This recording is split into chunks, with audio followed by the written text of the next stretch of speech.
नमस्कार दोस्तों, आदिराज क्लासेस में आप लोगों का स्वागत है। मैं प्रवीष चौधरी आपका इस रामबाण श्रृंखला में स्वागत करता हूं।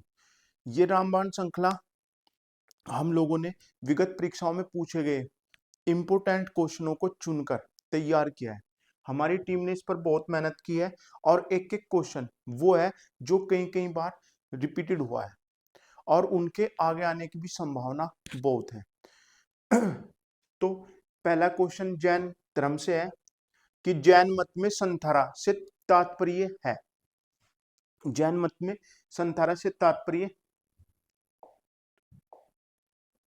है, तो इसका आंसर होगा भाई उपवास द्वारा प्राण त्यागने का एक अनुष्ठान। जैन मत की बात करें अगर हम, तो जैन मत श्रावण संस्कृति से उत्पन्न है। श्रावण संस्कृति से उत्पन्न है। जैन धर्म में 24 तीर्थंकर माने गए हैं। 24 तीर्थंकर माने गए हैं। इनमें पहले ऋषभदेव जैन धर्म के संस्थापक या जैन धर्म के प्रथम तीर्थंकर किसे माना गया है? ऋषभदेव को, जिन्हें आदिनाथ के नाम से भी जाने जाते हैं। और इनका चिन्ह जो था वो बैल था। क्या था भाई? बैल। दूसरा जो इंपोर्टेंट है आपके पेपर की दृष्टि से, जो इंपोर्टेंट है वो 19वें तीर्थंकर। 19वें तीर्थंकर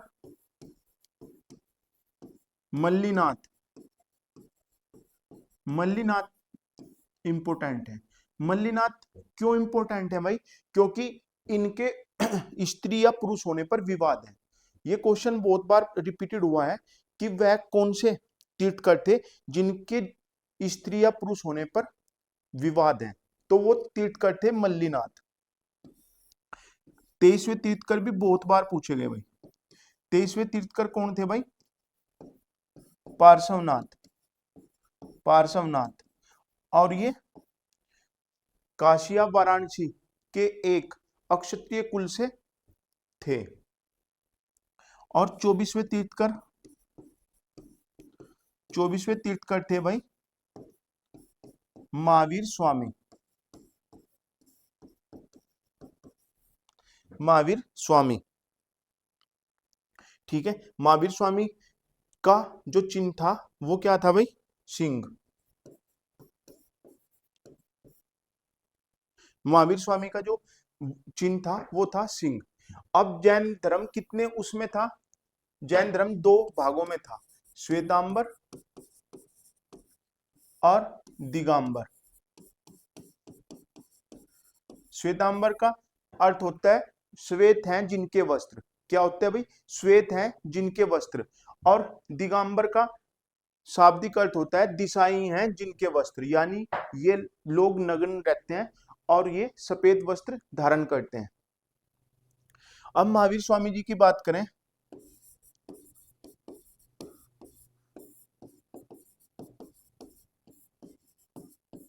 महावीर स्वामी जी का जन्म 599 ईस्वी में सिद्धार्थ और त्रिशला, यानी इनके माता पिता का नाम क्या था भाई? सिद्धार्थ और त्रिशला। और कहाँ? वैशाली गणराज्य के अधीन, वैशाली गणराज्य में हुआ था। त्रिशला चेटक एक फेमस राजा थे, राजा चेटक, उनकी बहन थी। चेटक की बहन थी त्रिशला, जो थी वो राजा चेटक की बहन थी। ये भी क्वेश्चन पूछे गए हैं भाई। किनका जन्म कहाँ हुआ? वैशाली गणराज्य में। 599 ईस्वी में सिद्धार्थ और त्रिशला।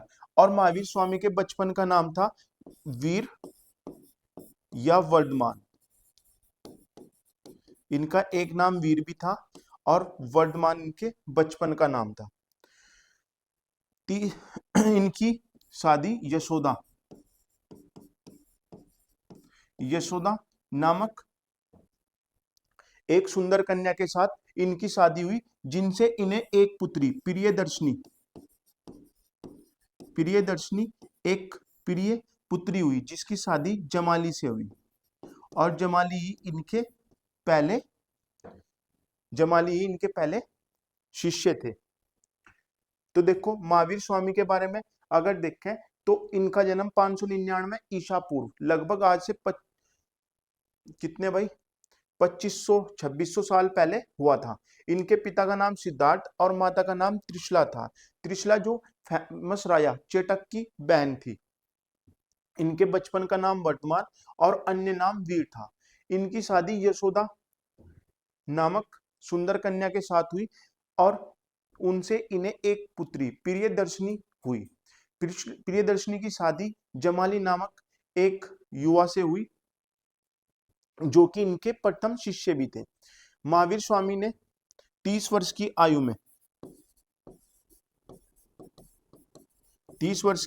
में गृह त्याग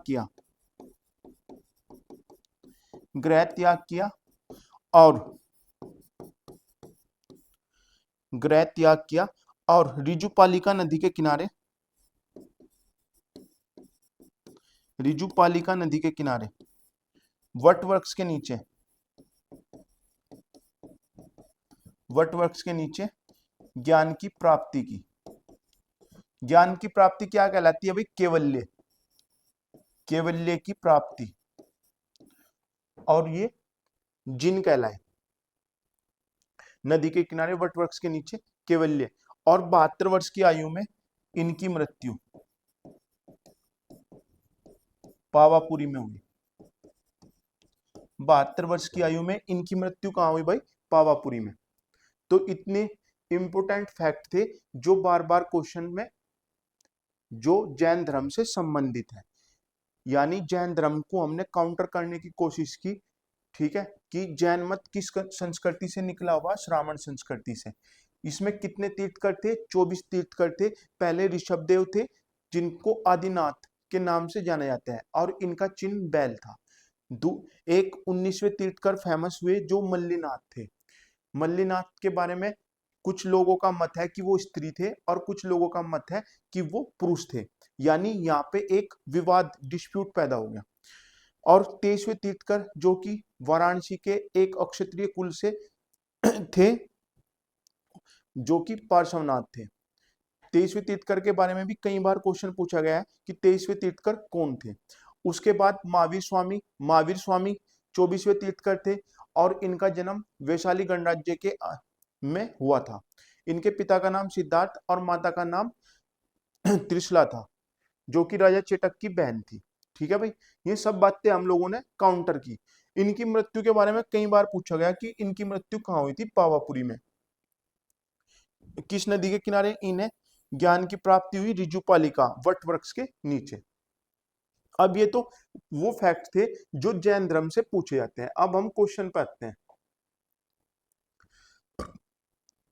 अब देखो संथारा, जिसका दूसरा नाम संलेखना विधि है। क्या है भाई?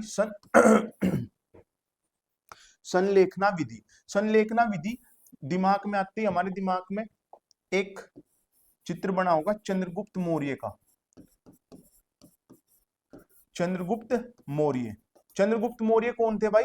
चंद्रगुप्त मौर्य मगध साम्राज्य के चौथे फेमस वंश मौर्य वंश के संस्थापक थे, जिनके गुरु महान चंद्रगुप्त मौर्य के गुरु कौन थे भाई? महान पंडित चाणक्य, जिनकी पुस्तक कौन सी है? अर्थशास्त्र।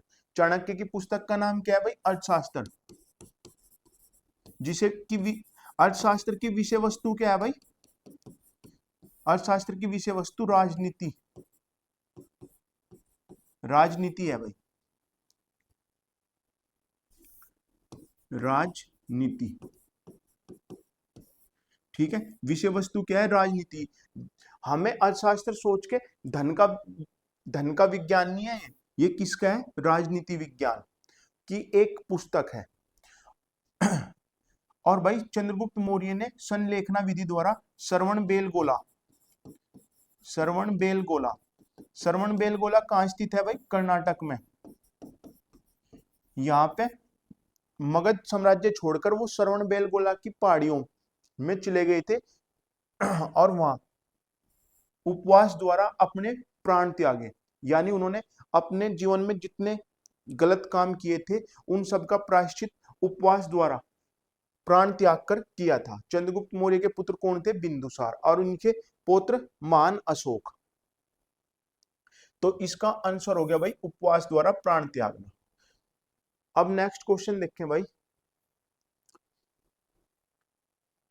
निम्नलिखित में से पट्टित समुत्पाद का सिद्धांत किससे संबंधित है? तो भाई ये सिद्धांत किससे संबंधित है भाई? बौद्ध धर्म से।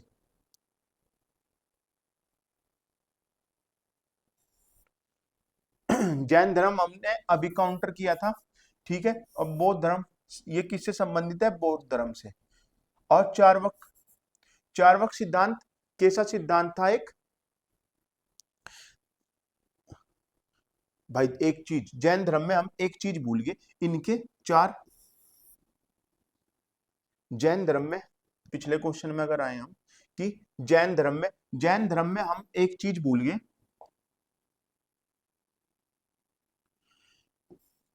इनके महाव्रत। ये भी बहुत बार पूछे गए भाई कि कौन सा इनमें से महाव्रत नहीं है। जैन धर्म में 23वें तीर्थंकर तक चार वो थे अपरिग्रह। अपरिग्रह का शाब्दिक अर्थ होता है, अपरिग्रह का शाब्दिक अर्थ होता है भाई जितने वस्तुओं की आवश्यकता हो, जितनी वस्तुओं की आवश्यकता हो उतनी अपने पास रखो। अपरिग्रह। अस्त्य, अस्त्य का शाब्दिक अर्थ है कि बिना बिना किसी व्यक्ति की जानकारी के हम उसे उसकी वस्तुओं को यूज ना करें। असत्य का शाब्दिक अर्थ होता है किसी व्यक्ति की जानकारी के बिना उसकी वस्तुओं का प्रयोग नहीं करना, ठीक है। और तीसरा होता है भाई अहिंसा, यानी अहिंसा परमो धर्मा। और चौथा भाई सत्य, यानी हमेशा सत्य बोले। लेकिन महावीर स्वामी के साथ महावीर स्वामी 188 वर्ष बाद 123वें तीर्थंकर के प्राण त्यागने के 188 वर्ष बाद महावीर स्वामी आए थे और इन्होंने इसमें पांचवा व्रत जोड़ा, ब्रह्मचर्य।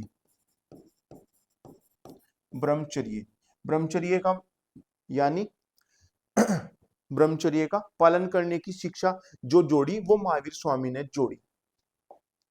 अब हम अगले क्वेश्चन में आते हैं भाई, वो इंपोर्टेंट था इसलिए छूट गया था, इसलिए आपको दोबारा बताना पड़ा। तो देखो भाई, निम्नलिखित में से पट्टित्य समुत्पाद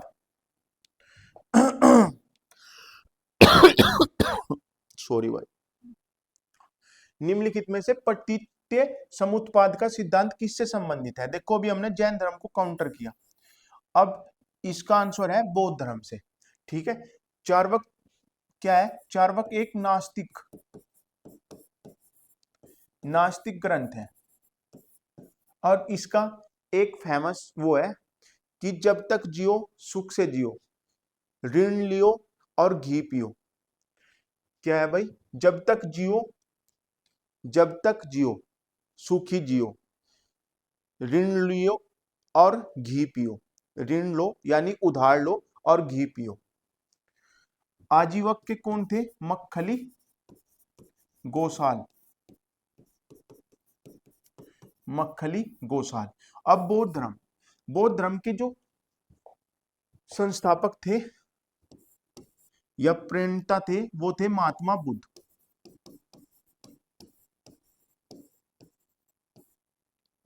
कौन थे भाई? महात्मा बुद्ध।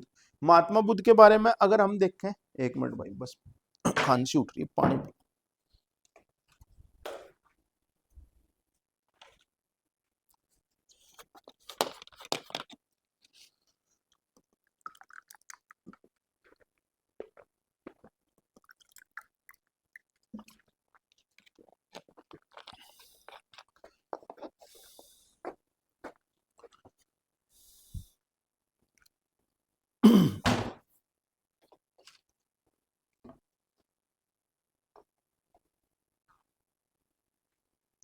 देखो भाई, महात्मा महात्मा बुद्ध का जन्म कब हुआ था भाई? 563 ईसा पूर्व, यानी ये भी महावीर स्वामी के समकालीन ही थे। 563 ईस्वी पूर्व। इनके पिता का नाम सुधोधन और माता का नाम महामाया था। महामाया। इनका जन्म लुम्बिनी नेपाल में हुआ था। लुम्बिनी नेपाल में हुआ था। इनके जन्म के 7 दिन बाद ही, इनके जन्म के 7वें दिन इनकी माता की मृत्यु हो गई। माता जी की मृत्यु। इनका लालन पालन इनकी मौसी, मां की छोटी बहन प्रजापति गौतमी ने किया। और जब इन्होंने बौद्ध संघ बनाया तो उसमें पहली स्त्री जिसने भाग लिया वो भी कौन थी? प्रजापति गौतमी। पहली भिक्षुणी जिसने बौद्ध संघ में भाग लिया वो भी कौन थी भाई? प्रजापति गौतमी थी। 7वें दिन वो हुआ। 16 वर्ष की आयु में इनकी शादी किससे हुई भाई? यशोधरा, जिनसे इन्हें एक पुत्र राहुल पैदा हुआ। कौन हुआ भाई? राहुल। महात्मा बुद्ध के जन्म के समय एक साधु दृष्टा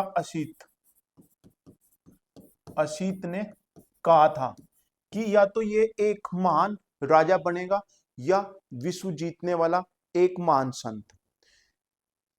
उस साधु ने इनके जन्म के समय ही कह दिया था कि या तो ये एक महान शासक बनेगा या एक महान संत बनेगा।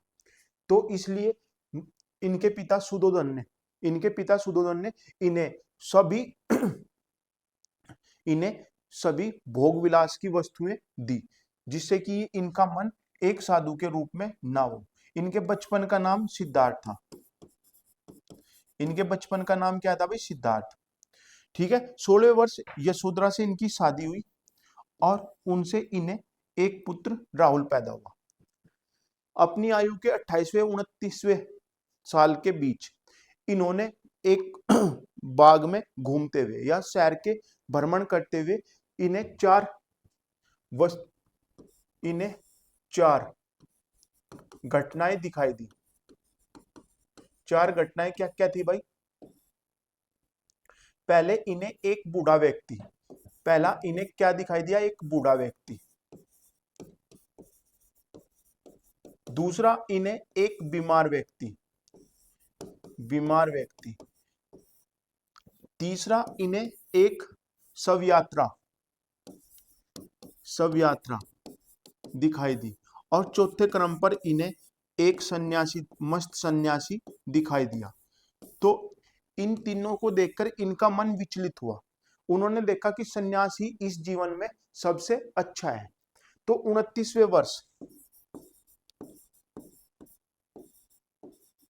29वें वर्ष ये रात के समय अपने घर से निकल गए और इनके सारथी का नाम छंदक और घोड़े का नाम कंदक था। कहीं कहीं इनका नाम अलग भी मिलता है। घर से निकल गए और इनके पहले गुरु अलार कलाम थे।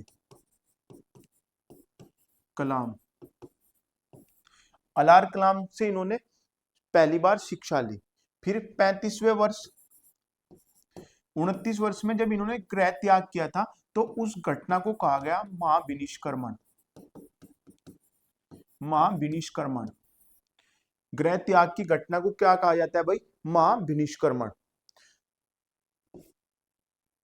35वें वर्ष निरंजना नदी के किनारे किनारे यानी गृह त्याग से 6 वर्ष बाद निरंजना नदी के किनारे पीपल वृक्ष के नीचे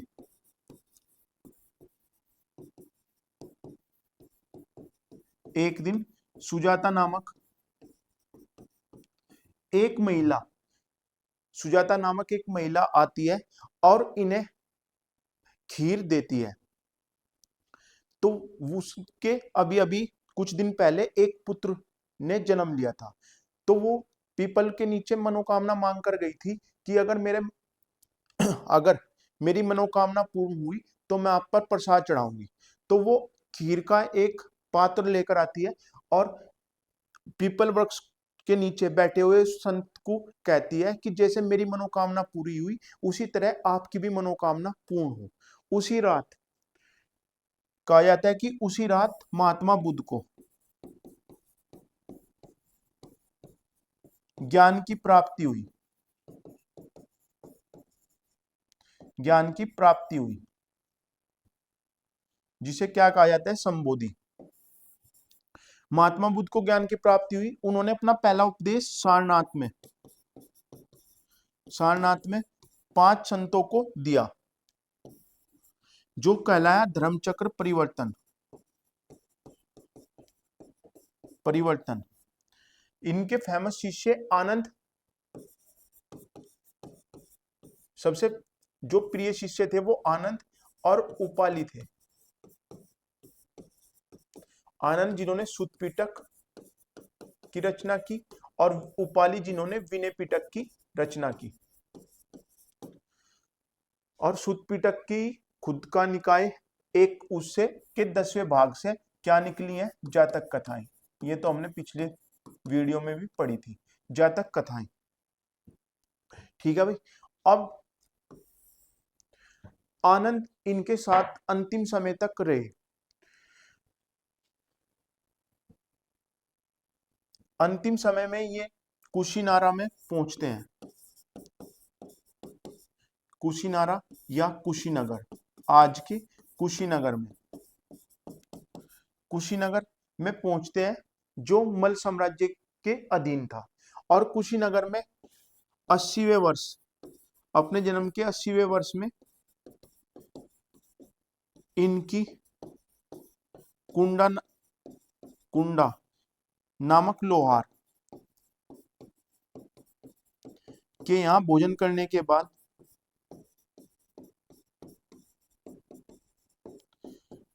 के बाद पेचिश से मृत्यु होती है। अपनी मृत्यु के समय ये कहते हैं आनंद से कि मुझे उन 2 जो साल के वृक्ष हैं उनके बीच में लेटाया जाए, क्योंकि मेरा जन्म भी साल के 2 वृक्ष के बीच हुआ था और मेरी मृत्यु भी साल के 2 वृक्ष के नीचे हो। ठीक है भाई। तो इसका आंसर हो गया भाई बौद्ध धर्म। ठीक है। हमने इन 2 क्वेश्चनों को काउंटर करने की कोशिश की,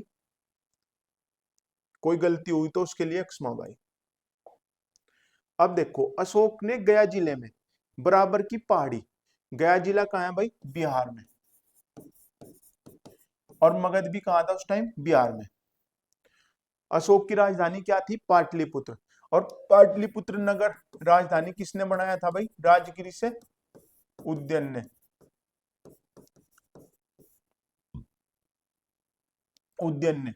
ठीक है भाई। किसके लिए पहाड़ियां बनवाई थी, आजीवक। आजीवक के संस्थापक कौन थे, मक्खली गोसाल। और गुफाओं के नाम क्या क्या थे उनके, करण या करण, चौपड़, सुदामा और विश्व झोपड़ी। ये वो फेमस गुफाएं थी जो अशोक ने आजीवक संप्रदाय के लिए बनवाई थी। कहा, गया, बिहार में। ठीक है भाई। ये सुदामा और विश्व झोपड़ी एक बार बिहार पीसीएस में पूछी गई है कि इनमें से कौन सी झोपड़ियों का निर्माण या गुफाओं का निर्माण अशोक ने कराया था। तो उसका आंसर क्या था भाई, सुदामा और विश्व झोपड़ी। नेक्स्ट क्वेश्चन देखो भाई, पूर्ण योजना के अनुसार मुस्लिम लीग ने सीधी कार्रवाई दिवस कब मनाया? भाई पूर्व योजना के अनुसार, यानी मुस्लिम लीग ने पहले ही घोषणा कर दी थी कि अब हम एक्शन डे मनाएंगे, क्योंकि उससे पहले महात्मा गांधी भारत विभाजन के खिलाफ थे। लेकिन जब उन्होंने सीधी कार्रवाई से मतलब था हिंदुओं की हत्या यानी दंगे।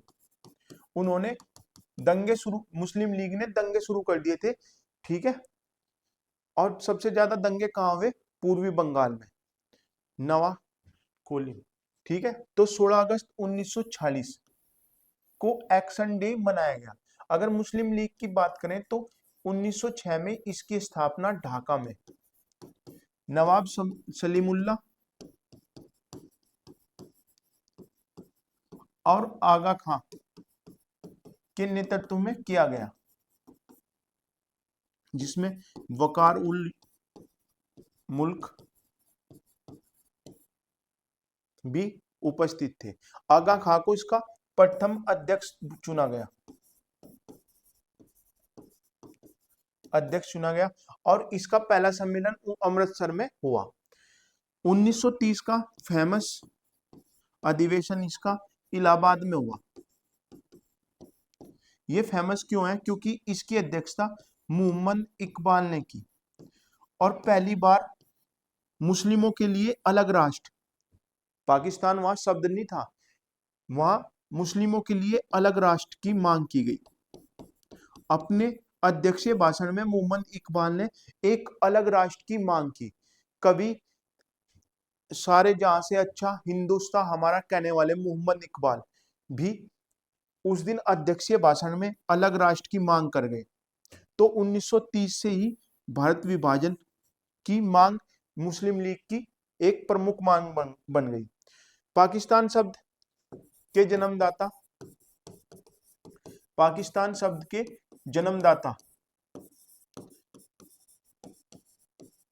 कौन थे भाई? पाकिस्तान शब्द के जन्मदाता थे रहमत अली, चौधरी रहमत अली, जो कि कैम्ब्रिज यूनिवर्सिटी के छात्र थे। उन्होंने एक पंपलेट पूरे कैम्ब्रिज विश्वविद्यालय में बांटी थी कि अभी नहीं तो कभी नहीं और हमें लेंगे पाकिस्तान, ठीक है। चौधरी रहमत अली, इनका बाद में क्या हुआ, ये पाकिस्तान आए और पाकिस्तान की सरकार ने इन्हें बिल्कुल नकार दिया और ये वापस कहां चले गए थे? कैम्ब्रिज में। ये पूरी जिंदगी कैम्ब्रिज में ही रहे, ठीक है भाई। ये मुस्लिम लीग था, इसका आंसर था ए ऑप्शन। अब देखो, भारतीय राष्ट्रीय कांग्रेस के प्रथम मुस्लिम अध्यक्ष कौन थे? अगर हम राष्ट्रीय कांग्रेस की बात करें तो राष्ट्रीय कांग्रेस डफरिन के दिमाग की एक उपज थी। डफरिन अंग्रेज जो थे वो 1857 की क्रांति के बाद भयभीत थे, क्योंकि एकदम इतना बड़ा आंदोलन, एक इतना बड़ा उग्र आंदोलन उनके सामने आ गया जिसकी उन्हें कोई भी जानकारी नहीं थी। यानी वो भारतीय जनमानस के मन को टटोलने में कामयाब नहीं थे। तो भारतीयों के मन में क्या चल रहा है और वो किस बात पर गुस्सा है, सरकार और जनमानस के बीच एक बिचौलिए की भूमिका के लिए डफरिन ने कांग्रेस तैयार कराई थी। एक रिटायर्ड अधिकारी थे एओ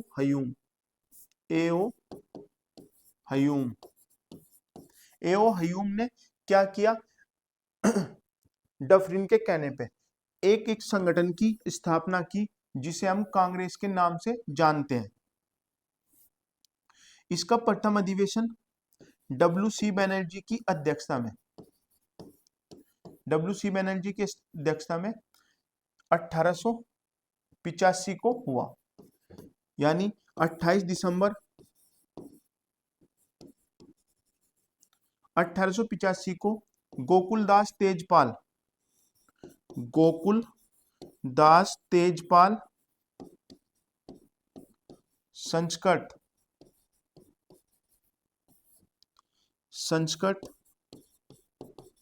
महाविद्यालय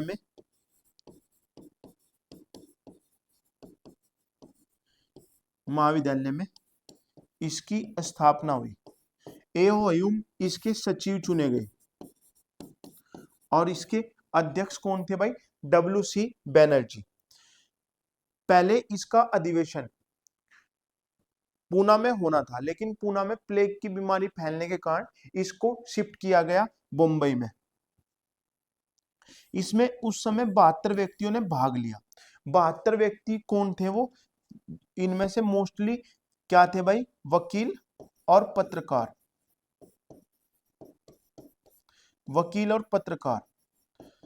ठीक है। और उन यूपी से जाने वाले 8 या 9 व्यक्ति थे। उनमें से जो महिला, एकमात्र महिला थी, वो थी रामकली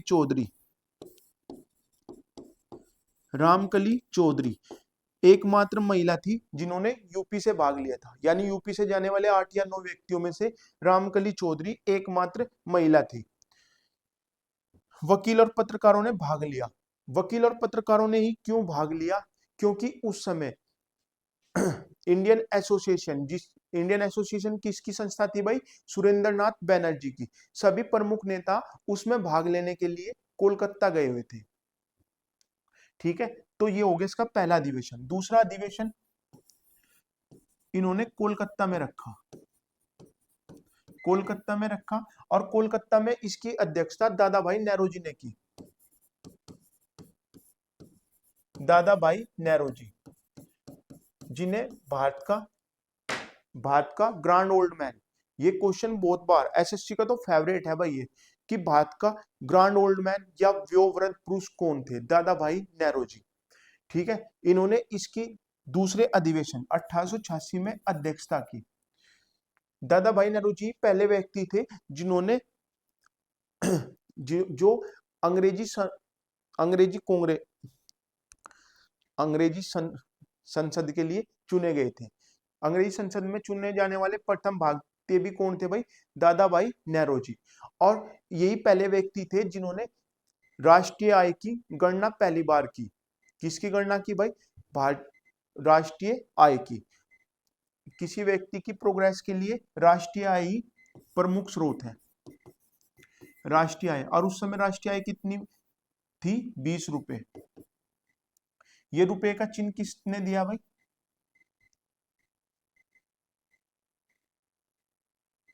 एक मिनट, अलार्म बज रहा। राष्ट्रीय आय कितनी है भाई? 20 रुपए। और इसमें किसके लिए फेमस है? डफरिन द्वारा गार्डन टी पार्टी। दो टी पार्टी फेमस है। बोस्टन टी पार्टी जो अमेरिका के गृह युद्ध या अमेरिकी स्वतंत्रता संग्राम से जुड़ा हुआ है, और गार्डन टी पार्टी जो भारतीय इतिहास से जुड़ा हुआ है। गार्डन टी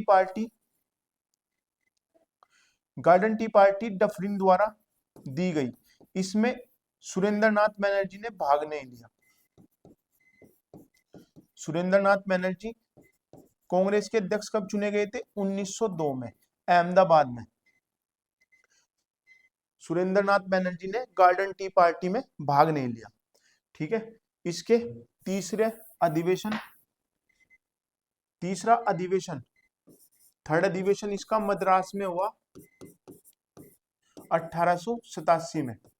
1887 में इसकी अध्यक्षता की बदरुद्दीन तैयब जी ने। और बदरुद्दीन तैयब जी ने इसकी अध्यक्षता की, और यही इसके प्रथम मुस्लिम अध्यक्ष भी थे। कांग्रेस के प्रथम मुस्लिम अध्यक्ष कौन चुने गए थे भाई? बदरुद्दीन तैयब जी। ये मद्रास में हुआ था। और ये किसके लिए फेमस है? कि मद्रास में पहली बार लोकल लैंग्वेज में भाषण दे सकते थे। यानी ये पहला अधिवेशन था जिसमें हम अपनी बात अपनी लोकल लैंग्वेज में रख सकते थे, यानी स्थानीय भाषाओं में अपने विचार रख सकते थे। इससे पहले दोनों अधिवेशन में अंग्रेजी में ही बोलना आवश्यक था। तो तीसरे अधिवेशन में स्थानीय भाषा की छूट मिली, अपने विचार रखने के लिए स्थानीय भाषा में बोलने की छूट दी गई। ठीक है, ये दो कारण फेमस है, एक तो प्रथम मुस्लिम अध्यक्ष थे बदरुद्दीन तैयब जी, ठीक है, और दूसरा स्थानीय भाषा में छूट दी गई। अब इसके चौथा अधिवेशन हुआ भाई इसका इलाहाबाद में, जिसमें प्रथम यूरोपियन चुने गए जॉर्ज यूले प्रथम यूरोपियन थे जो इसके अध्यक्ष बने, और इस कहाँ हुआ था ये इलाहाबाद में। इसके बाद पांचवा भी एक याद रख लो, विलियम वेंडन बर्न,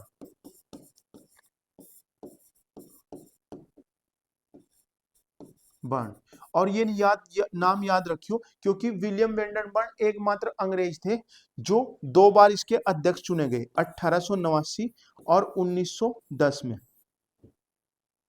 1889 और 1910 में चुने जाने वाले एकमात्र अंग्रेज थे विलियम वेंडन बर्न, ठीक है भाई। और विलियम वेंडन बर्न के बारे में एक बात और याद रखो कि विलियम वेंडन बर्न ही वो व्यक्ति था जिसने ए.ओ. ह्यूम की जीवनी लिखी।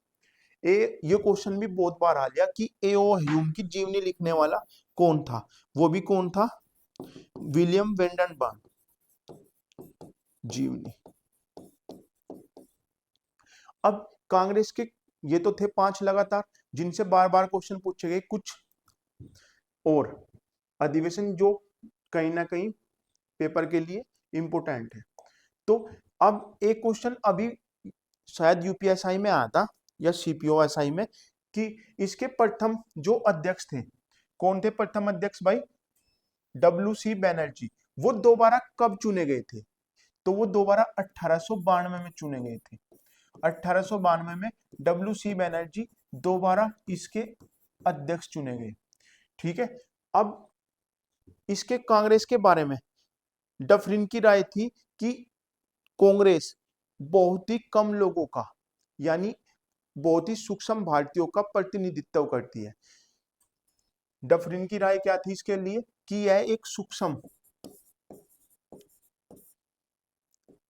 लोगों का प्रतिनिधित्व करती है,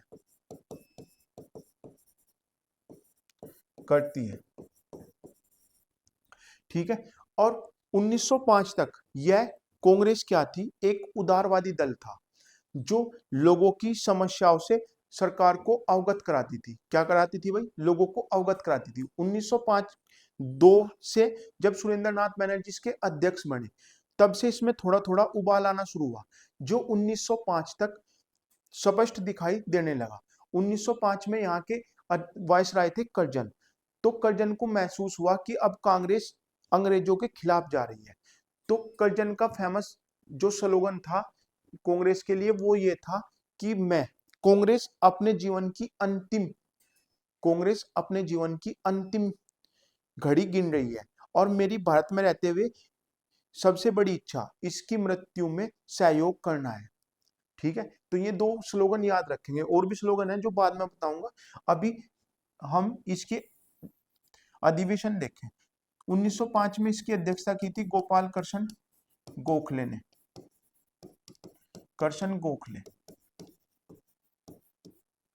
ठीक है। और इसमें पहली बार स्वराज शब्द का जिक्र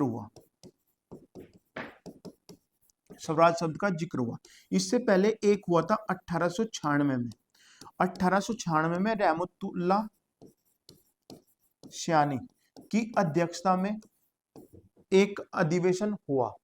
कोलकाता में ये अधिवेशन था, कलकत्ता में अधिवेशन रखा गया था और जिसकी अध्यक्षता रहमतुल्लाह सियानी द्वारा की गई। इसकी क्या खास बात है, क्योंकि इसमें पहली बार वंदे मातरम गाया गया। वंदे मातरम जो हमारा राष्ट्रीय गीत है, ठीक है, जो हमारा राष्ट्रीय गीत है वंदे मातरम, वो पहली बार कांग्रेस के किसी अधिवेशन में गाया गया। इसके गायक कौन थे? रविंद्रनाथ टैगोर। रविंद्रनाथ टैगोर। रविंद्रनाथ टैगोर ने 1896 में कलकत्ता के अधिवेशन में इसे गाया। लेकिन इसके राइटर, इसके लेखक कौन थे भाई? इसके लेखक थे बंकिम चंद्र चटर्जी। बंकिम चंद्र चटर्जी ने आनंद मठ नामक एक पुस्तक, आनंद मठ में एक गीत लिखा, वंदे मातरम, जो भारतीय राष्ट्रीय आंदोलन का एक प्रमुख गीत बन गया। और आनंद मठ किससे संबंधित था भाई? सन्यासी विद्रोह। सन्यासी विद्रोह से सन्यासी विद्रोह की पृष्ठभूमि पर तैयार किया गया था आनंद मठ। और बंकिम चंद्र चटर्जी कलकत्ता विश्वविद्यालय से पास होने वाले प्रथम ग्रेजुएट भारतीय थे। कलकत्ता विश्वविद्यालय से ग्रेजुएट होने वाले प्रथम भारतीय कौन थे भाई? बंकिम चंद्र चटर्जी।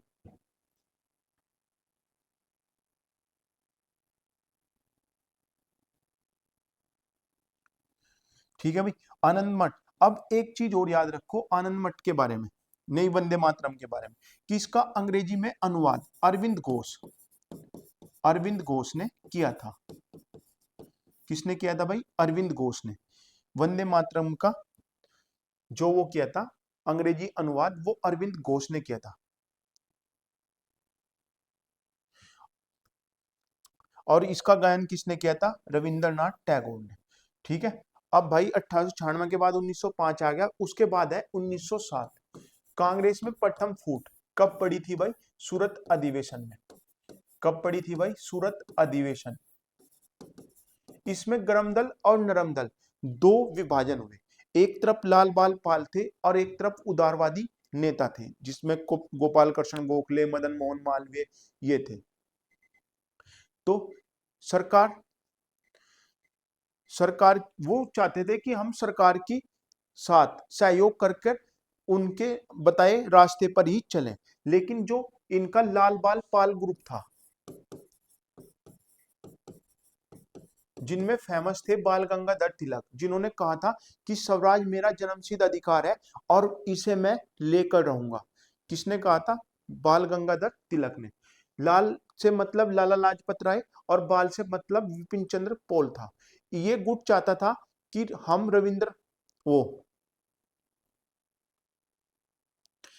रास बिहारी बोस को अध्यक्ष बनाए, जबकि उदारवादी नेता चाहते थे कि रास बिहारी घोष बने। यानी दोनों जगह रास बिहारी था, लेकिन वो रास बिहारी घोष चाहते थे और ये रास बिहारी बोस चाहते थे। उस पर क्या हुआ? सूरत अधिवेशन में दो गुट हो गए, लेकिन मेजोरिटी किसकी थी भाई? उदारवादी नेताओं की। और उन्होंने क्या किया? रास बिहारी घोष को उसका अध्यक्ष चुन लिया गया। तो यहां से कांग्रेस में फूट पड़ गई, जो कि 1916 तक रही। 1916 में लखनऊ अधिवेशन, जिसकी अध्यक्षता अंबिका चरण मजूमदार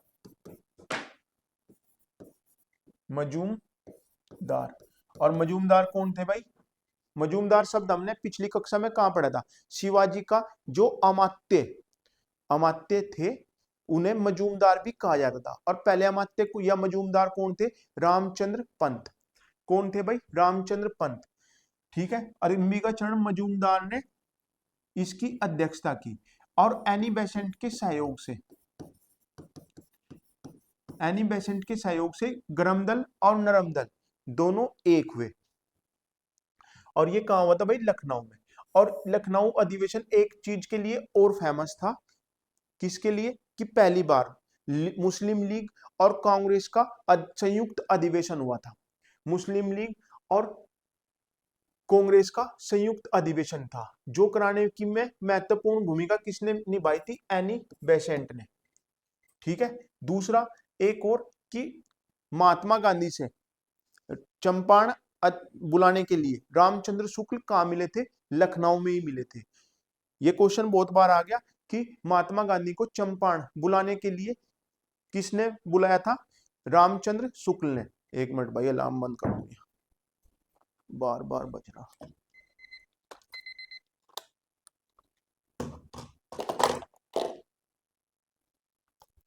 तो किसने बुलाया था भाई से? रामचंद्र शुक्ल ने। रामचंद्र शुक्ल के बुलावे पे गए थे और वो कहाँ मिले थे इन्हें? इसी लखनऊ अधिवेशन में मिले थे।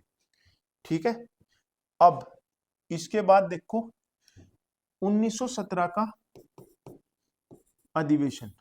ठीक है, 1917 का अधिवेशन क्यों फेमस है? क्योंकि पहली बार किसी महिला ने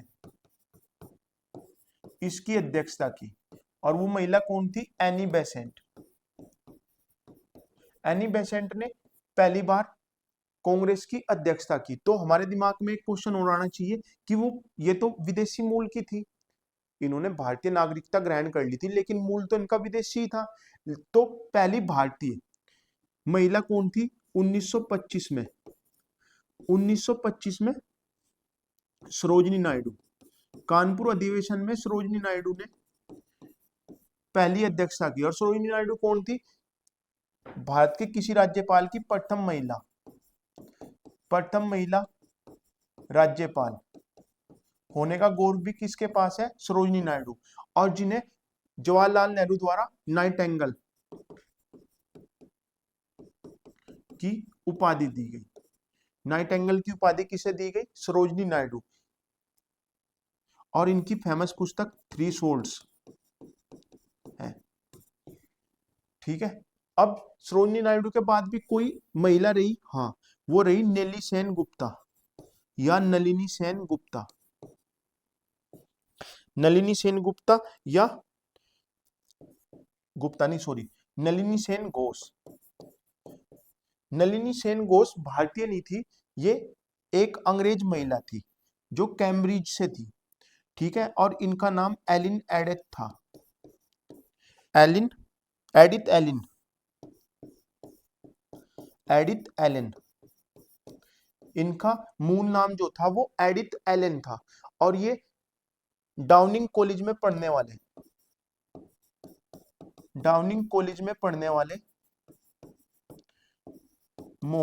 जतिंद्र मोहन से लव मैरिज करने के बाद भारतीय हो गई थी। नलिनी सेन गुप्ता भारतीय आजादी के बाद जवाहरलाल नेहरू के कहने पर चटगांव में रहने चली गई थी और इन्होंने पाकिस्तानी नागरिकता स्वीकार कर ली थी। 1970 तक ये पाकिस्तान में अल्पसंख्यक हिंदुओं का बचाव करती रही, लेकिन 1970 में एक दुर्घटना में घायल होने के बाद इंदिरा गांधी के बुलावे पर वापस इंडिया आई और पाकिस्तानी सरकार ने इनकी संपत्ति को शत्रु संपत्ति मानते हुए उसे अपने अधीन कर लिया। तो भारत सरकार ने इन्हें भारतीय नागरिकता घोषित कर दी। किसे? नलिनी सेन गुप्ता को। और पद्म विभूषण से अलंकृत किया।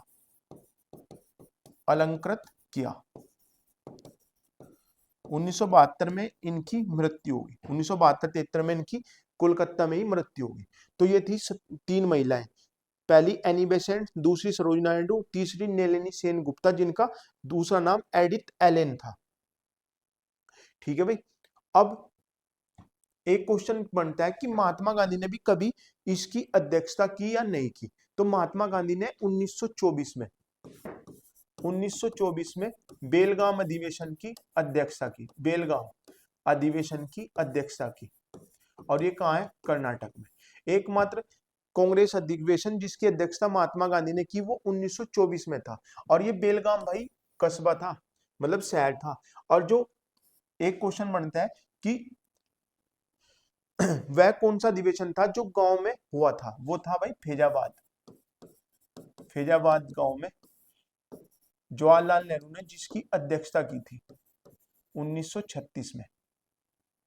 फैजाबाद अधिवेशन जो गांव में हुआ था, ये बेलगाम समझ के आप ऑप्शन वहां गलत ना लगा देना। अभी उसमें यूपी लोअर पीसेस में पूछा गया था कि वह कौन सा अधिवेशन था जो गांव में हुआ था। तो वहां बेलगाम लिखा हुआ था, लोगों ने बेलगाम फेल दिया। बेलगाम एक शहर का नाम है। और एक दो अधिवेशन और याद रख लो, 1929 का लाहौर अधिवेशन जो रावी नदी के तट पर हुआ,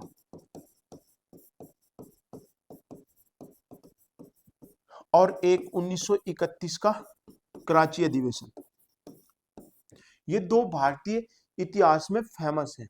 लाहौर अधिवेशन किस लिए फेमस है? लाहौर अधिवेशन से थोड़ा पहले 1928 की हम अगर बात करें तो मोतीलाल नेहरू ने एक नेहरू रिपोर्ट तैयार की थी, जिसमें मांग रखी गई थी कि हम अंग्रेज हमें पूर्णतः आजाद ना करें, हमें डोमिनियन स्टेट का दर्जा दे दें।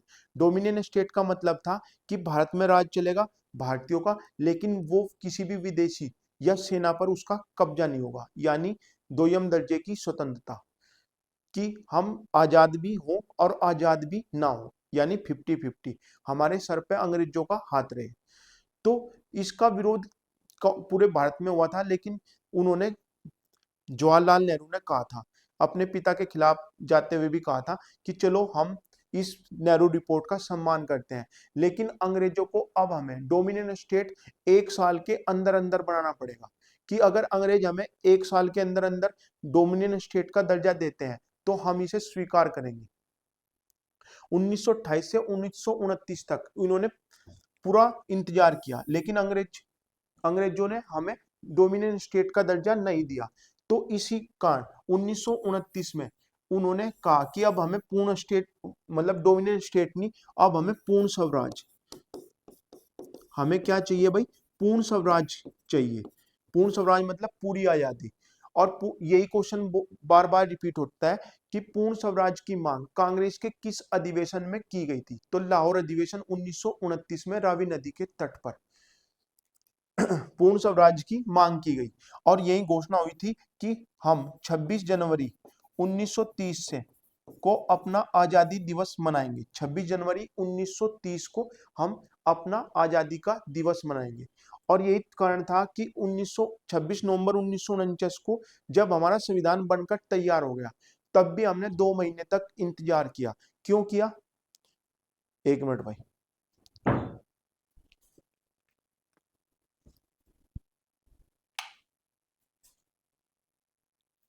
बैटरी लो हो गई थी लैपटॉप की।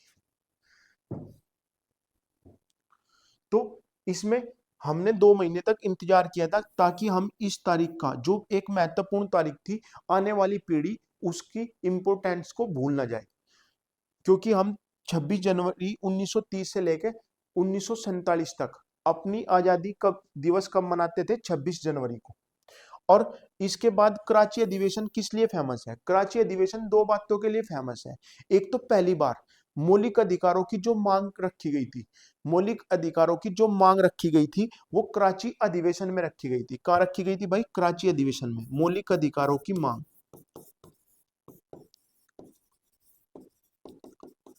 मौलिक अधिकारों की मांग, ठीक है, कहाँ रखी गई थी भाई? मौलिक अधिकारों की मांग कराची अधिवेशन में। और दूसरा, कराची अधिवेशन किस लिए फेमस है?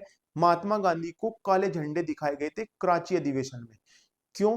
क्योंकि उन्होंने इरविन समझौते के तहत, इरविन समझौते के दौरान उन्होंने भगत सिंह का कोई बचाव नहीं किया।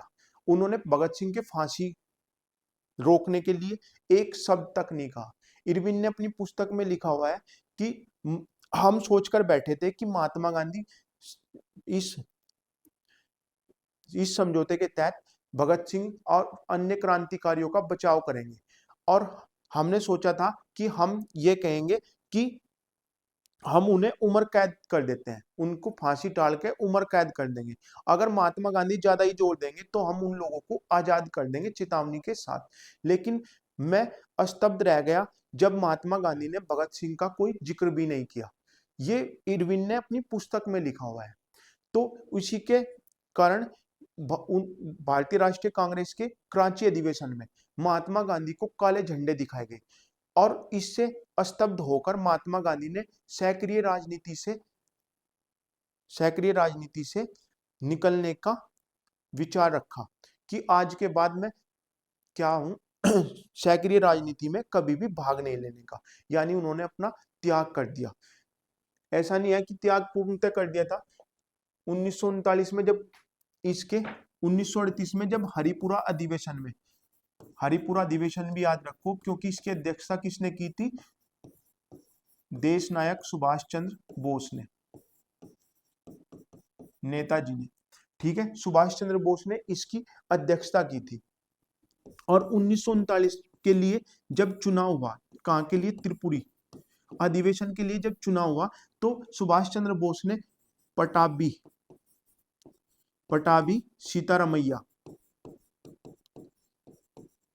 को हरा दिया। और पटाभी सीतारामैया की हार को महात्मा गांधी ने अपनी व्यक्तिगत हार बताया। तो नेताजी ने कहा कि मैं कांग्रेस के इस अधिवेशन की अध्यक्षता से त्याग पत्र देता हूं, क्योंकि महात्मा गांधी के लिए, जिन्होंने सक्रिय राजनीति से त्याग पत्र दे दिया था, के लिए मैं और पटाभी सीतारामैया दोनों इक्वल थे। लेकिन पटाभी सीतारामैया की हार को अपनी व्यक्तिगत हार कहने के कारण सुभाष चंद्र बोस ने इस अधिवेशन से क्या कर दिया भाई? त्याग पत्र दे दिया। और 1939 में इन्होंने फॉरवर्ड ब्लॉक की स्थापना की। किसकी स्थापना करी? फॉरवर्ड ब्लॉक की स्थापना करी। फॉरवर्ड ब्लॉक की स्थापना की। और एक याद रख लो कि आजादी के समय इसकी अध्यक्षता किसने की थी भाई? जेपी कृपलानी। जेपी कृपलानी की पत्नी का नाम सुचेता कृपलानी, जो किसी भी भारतीय राज्य की प्रथम महिला मुख्यमंत्री रही। वो कौन थी? सुचिता कृपलानी, जेपी कृपलानी की पत्नी। और एक बार ऐसा कहा जाता है कि जेपी कृपलानी और सुचिता कृपलानी आमने सामने चुनाव लड़े थे, यानी एक ही सीट के लिए दोनों पति पत्नी चुनाव लड़े थे। तो इसका ऑप्शन हो गया भाई बदरुद्दीन तैयब जी। नेक्स्ट क्वेश्चन देखो, शिवाजी के मंत्री परिषद को कहा जाता था? तो शिवाजी के मंत्री परिषद को भाई अष्टप्रधान कहा जाता था। क्या कहा जाता था भाई? अष्टप्रधान। और इनके बारे में हमने पिछली क्लास में बता दिया था कि पूर्ण डिटेल के लिए आप पिछली क्लास दे सकते हैं। और अगर वैसे बताऊं मैं आपको, तो पहला था पेशवा, ठीक है। दूसरा था भाई अमात्य या मजूमदार। पेशवा का काम प्रधानमंत्री, जो इस अष्टप्रधान का प्रधान होता था, प्रधानमंत्री, यानी राजा के बाद इसका किसका वर्चस्व होता था? पेशवा का। और एक बात और याद रखो, बालाजी विश्वनाथ की मृत्यु के बाद पेशवा का पद वंशानुगत हो गया था। इनकी मृत्यु के बाद इनका पुत्र बालाजी राव बल्लाड़ गद्दी पर बैठा, जो कि 20 वर्ष तक इस पद पर रहा। और 20 वर्ष में उसने 40 युद्ध लड़े, और 40 के 40 युद्ध जीतने वाला बालाजी बल्लाड़ कौन था भाई? बालाजी बल्लाड़, जिसके जीवन पर एक मूवी बाजीराव मस्तानी बनी, ठीक है। लेकिन बॉलीवुड तो भारतीय इतिहास को तोड़ मरोड़ कर दिखाता है। उसने उसकी वीर तो दिखा, लेकिन उसे एक आशिक भी दिखाया, ठीक है। तो 20 वर्षों में 40 युद्ध जीतने वाला एक महान पेशवा था बालाजी बल्लाड़। अब तीसरा था इसके बाद भाई सूरनवीस या जिसे चटनवीस भी कहा जाता था। इसका प्रमुख कार्य था पत्र व्यवहार। चौथा था भाई वाक्यानवीस, जिसका प्रमुख कार्य क्या था भाई? वाक्यानवीस का दैनिक कार्य और खुफिया विभाग, यानी ये गृह मंत्री था। पांचवा था भाई सरे नौबत, जो सेनापति था। छठा था भाई सरे नौबत दबीर या सुमंत, जो विदेश मंत्री था, विदेश मंत्री। सातवां था भाई न्यायाधीश,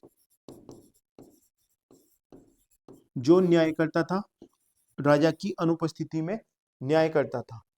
और एक था पंडित राव, जो धार्मिक, उस पर, पंडित राव कौन था भाई, जो धार्मिक धार्मिक अनुष्ठान कराना वो था। और ये दो को छोड़कर सभी के सभी सैन्य कार्यों के लिए जाते थे। तो ये हो गया अष्टप्रधान। सिंधु सभ्यता का पुरातत्व स्थल जो भारत की सीमा के अंतर्गत हड़प्पा संस्कृति के सबसे उत्तरी छोर को चिन्हित करता है, वह किस नदी पर स्थित है? तो देखो भाई, वो था चिनाब नदी पर। अगर हम इस तरह एक नक्शा बनाएं तो ये उत्तर, ये दक्षिण, ये पूर्व, ये पश्चिम। उत्तर में था मांडा, और ये किस नदी के किनारे था? चिनाब के। और अभी कहाँ स्थित है? ये जम्मू कश्मीर में। दक्षिण में था देमाबाद, जो गोदावरी की सहायक नदी परवरा नदी के किनारे स्थित है। और कहाँ है? अहमदनगर में। अहमदनगर में एक क्या फेमस बिल्डिंग है? बीबी का मकबरा। बीबी रबिया उल दुर्रानी का मकबरा स्थित है अहमदनगर में। और बीबी ये रबिया उल दुर्रानी किसकी बेगम थी? किसकी बेगम थी भाई? औरंगजेब की। ठीक है। और पूर्व में था भाई ये आलमगीरपुर। और आलमगीरपुर कहाँ है? अपने मेरठ में। और किस नदी के किनारे? हिंडन। हिंडन किसकी सहायक नदी है? यमुना की। और पश्चिम में था सुतका गैंडोर। और सुतका गैंडोर कहाँ स्थित है भाई? सिंध में, पाकिस्तान में। ठीक है। ये थे हड़प्पा सभ्यता। और ये आज का अंतिम क्वेश्चन। धन्यवाद। जय हिंद, जय भारत।